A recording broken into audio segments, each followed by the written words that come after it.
Honnêtement, l'artisanat, c'est plus cher, c'est plus long, c'est moins accessible, alors pourquoi on en achèterait? Réponse dans ce tout premier épisode de Réussir dans l'artisanat et tu vas voir que c'est un sujet qui me passionne. C'est décidé, je vais vendre mes créations. Mais ça veut dire qu'il va falloir me vendre, je déteste ça. Il y en a déjà 1000 comme moi. Comment je vais faire pour sortir de la masse? Et si au final personne n'a acheté? Je suis sûre qu'on va me dire que t'es trop cher. Je crois que je suis vraiment plus douée en création qu'en communication. Ces phrases-là, je suis sûre que tu les entends tous les jours dans ta tête. Je me trompe? Coucou, moi c'est Perrine et j'ai choisi de coacher celles et ceux qui créent des objets magnifiques mais qui ne savent pas comment les vendre. Dans ce podcast, je te partage toutes mes stratégies pour développer ton activité artisanale. On va parler de vente, de marketing, de copywriting, des mots qui te font peur aujourd'hui et qui seront tes meilleurs amis demain. Promis, ce sera pas que de la théorie, je vais te décortiquer tout ça avec des exemples concrets et des outils que tu pourras appliquer facilement. Et je vais aussi te faire rencontrer des artisans et des artisanes qui ont réussi pour que tu réalises que toi aussi tu peux y arriver. Parce qu'on a besoin de la beauté de ton travail dans cet univers. Bienvenue dans ton espace pour réussir dans l'artisanat. Attrape tes aiguilles, tes outils, tes pinceaux et écoute-moi en créant. Je vais te montrer comment vendre ce que tu auras juste créé. Les artisans que tu admires aujourd'hui ont tous commencé quelque part. Alors pourquoi pas toi? Prenons deux tasses. Une tasse artisanale et une tasse Ikea. À première vue, elles se ressemblent. Sauf qu'au niveau du prix, la tasse Ikea gagne immédiatement. Ça, c'est sans surprise. Au niveau de la disponibilité aussi. La tasse Ikea est plus accessible, je peux l'avoir immédiatement, je peux la remplacer plus facilement.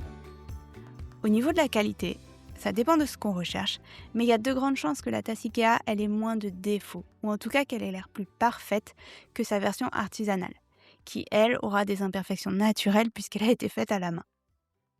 Au niveau des matériaux, on sera sûrement sur des matériaux plus sains et plus respectueux pour la tasse artisanale, mais c'est quelque chose qui ne se voit pas et qui n'est pas tant valorisé que ça par les consommateurs. Si tu veux une preuve, il suffit de regarder comment Louis Vuitton vend de la toile cirée pour plusieurs milliers d'euros. Ensuite, au niveau du besoin, aucune des deux tasses ne gagne. Parce qu'une tasse n'est pas un objet qui répond à un besoin. Personne n'a vraiment besoin d'une tasse supplémentaire, et de toute façon, toutes les tasses permettent de boire du café. Et enfin, au niveau de l'originalité ou de l'esthétique, c'est là où ça peut se discuter. Mais même les marques comme Ikea aujourd'hui font de gros efforts d'esthétique et ont des modèles vraiment très jolis aussi. Donc si on regarde comme ça, on n'a vraiment pas beaucoup d'intérêt à acheter la tarte artisanale. Et pourtant, et heureusement, on a quand même des gens qui achètent de l'artisanat. Alors pourquoi? Tu vas sûrement me répondre, ils achètent justement parce que c'est de l'artisanat, parce que ça correspond à leurs valeurs, parce qu'ils veulent acheter français, parce qu'ils ont envie d'une consommation plus éthique et plus engagée. Et non, c'est le syndrome Arte. Quand on demande aux Français quelle est leur chaîne préférée, ils répondent Arte. Et pourtant, quand on regarde les audiences réelles, ils regardent surtout des émissions de divertissement et de la télé-réalité. Et le pire, c'est que c'est pas un mensonge, c'est complètement inconscient. À ce moment-là, on pense vraiment qu'Arte est notre chaîne préférée. Pourtant, dans la réalité, on ne la regarde pratiquement jamais.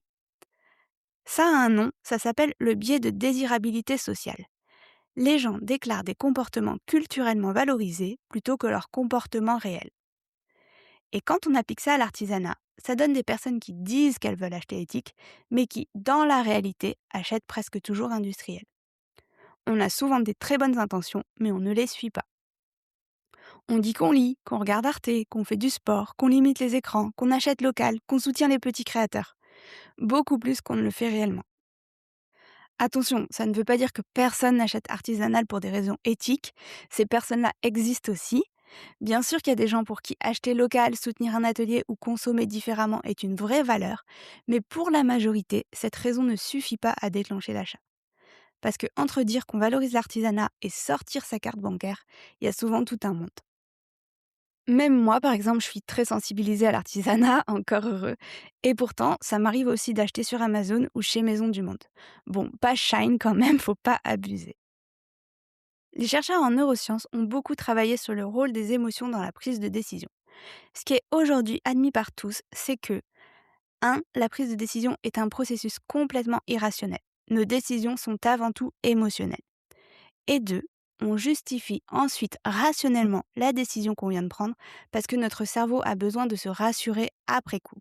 C'est comme avoir un coup de cœur pour cette robe rouge, l'acheter, puis se dire Ça tombe bien, j'en avais justement besoin pour le mariage de ma cousine, qui est dans 3 ans. Et en plus, elle ira parfaitement avec le thème. Quel bon choix j'ai fait. Le cerveau ressent d'abord et il justifie ensuite. Bien sûr, tout ça c'est très complexe et chaque décision et chaque humain reste unique, mais ça veut dire que tous les arguments que je t'ai partagés au début, tous les arguments rationnels, le prix, la disponibilité, la qualité, les matériaux, la réponse aux besoins, l'esthétique, et il y en aurait sûrement d'autres, on s'en fiche. Par contre, ce dont on ne se fiche pas, c'est des émotions. Pour nous donner envie d'acheter de l'artisanat, tu ne dois pas nous donner des arguments logiques, tu dois appuyer sur des moteurs émotionnels. Je t'en présente 3. Le premier, je l'ai appelé le capital d'âme. C'est réussir à créer l'effet «je veux cette tasse artisanale parce qu'elle dégage une âme». Très peu d'objets industriels possèdent du capital d'âme.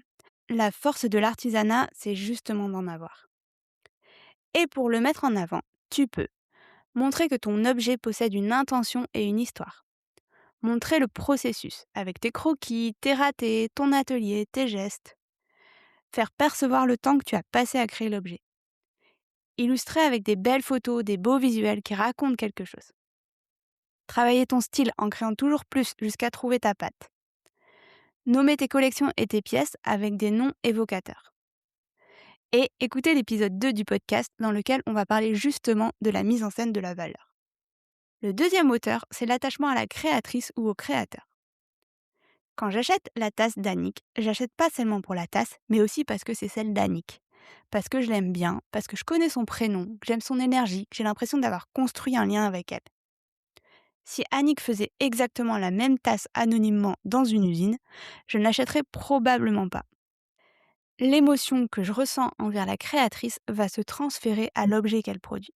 Et si tu veux toi aussi réussir à créer cet attachement, tu peux nous donner ton prénom, montrer ton visage, faire tes vidéos avec ta voix, parler comme une personne et pas comme une marque, c'est-à-dire parler en je et pas en nous si t'es seul dans ton atelier. Communiquer en étant toi-même et avec ta personnalité. Oser l'humour si t'es quelqu'un qui aime l'humour, ou la douceur si t'es une personne douce. Bref, être avec nous comme tu es avec tes amis. Raconter des éléments personnels de ta vie. T'as pas besoin de tout dire, tu peux avoir une partie privée, mais tu peux aussi nous partager des anecdotes réelles de ta vie. Et enfin, avoir un endroit pour nourrir cette relation dans la durée, un endroit où on te sent proche de toi. Ça peut passer par transformer tes réseaux sociaux en vraie communauté ou avoir ta newsletter. La vente, c'est de la relation. Et la relation, ça se crée d'humain à humain. Plus on sent qu'il y a une personne derrière l'objet, moins on va comparer avec Ikea. Et le troisième moteur, c'est la valeur identitaire. Si on achète de l'artisanat, c'est pas pour acheter de l'artisanat, c'est pour être perçu comme une personne qui achète de l'artisanat. C'est pour pouvoir dire, je mets cette tasse sur ma table et on voit que je ne l'ai pas eu chez Ikea. On voit que c'est une tasse qu'on ne verra chez personne d'autre. On veut acheter des objets qui racontent publiquement qui nous croyons être. On veut que cette tasse nous aide à renvoyer l'image de «je suis quelqu'un de sensible, je ne consomme pas comme les autres, j'ai du goût, je sais reconnaître la beauté». L'objet devient une preuve silencieuse, pas forcément pour impressionner, mais souvent juste pour se reconnaître soi-même. Pour appuyer sur cet effet, tu peux créer une perception de rareté avec des séries limitées ou des pièces numérotées. Créer des objets avec des variations naturelles qui sont tous un peu différents. Proposer de la personnalisation. Laisser vivre certaines imperfections qui laissent voir que l'objet est artisanal. Assumer une esthétique qui ne cherche pas à plaire à tout le monde. Utiliser des références culturelles. Partager régulièrement de la preuve sociale, c'est-à-dire montrer ton objet chez des personnes auxquelles ton client ou ta cliente veut pouvoir s'identifier, pour qu'il ou elle puisse se dire « cette personne me ressemble, et si elle a choisi cet univers, c'est que moi aussi j'ai envie de choisir le même univers ».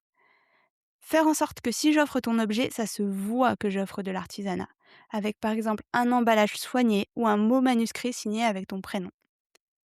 Et éviter le discours trop générique, en disant que c'est pour tout le monde ou que c'est intemporel. Ça, on évite. En utilisant ces 3 moteurs, le capital d'âme, l'attachement à la créatrice ou au créateur et la valeur identitaire, tu vas parler à mon cerveau qui ressent. Et si tu te rappelles bien, c'est justement celui-ci qui achète. Et moi, je vais faire l'effort par moi-même de justifier rationnellement avec les arguments dont j'ai besoin. Et finalement, si on n'achète pas rationnellement, ce n'est pas si grave. Parce que si c'était le cas, personne ne porterait de luxe, personne ne collectionnerait quoi que ce soit, personne ne décorerait son appartement. Dans un monde industriel standardisé, l'artisanat est là pour nous rappeler que ce qu'on cherche parfois, ce n'est pas l'objet lui-même, c'est le sentiment qu'il y a quelqu'un de l'autre côté. Et c'est pour ça qu'on l'aime autant. Merci d'avoir passé ce moment créatif avec moi aujourd'hui. Si tu as créé quelque chose pendant l'épisode, j'adorerais que tu m'envoies une photo. Et surtout, viens me dire ce qui t'a marqué, ce que tu en retiens, ce que tu as envie de tester ou de faire différemment maintenant. Ça me ferait beaucoup trop plaisir d'en discuter avec toi. Tu peux aussi me laisser un avis sur la plateforme de ton choix. C'est grâce à toi qu'on va aider plein de créateurs et de créatrices à vivre de leur passion. En écoutant le podcast, tu es déjà sur le bon chemin pour faire grandir ton entreprise. À bientôt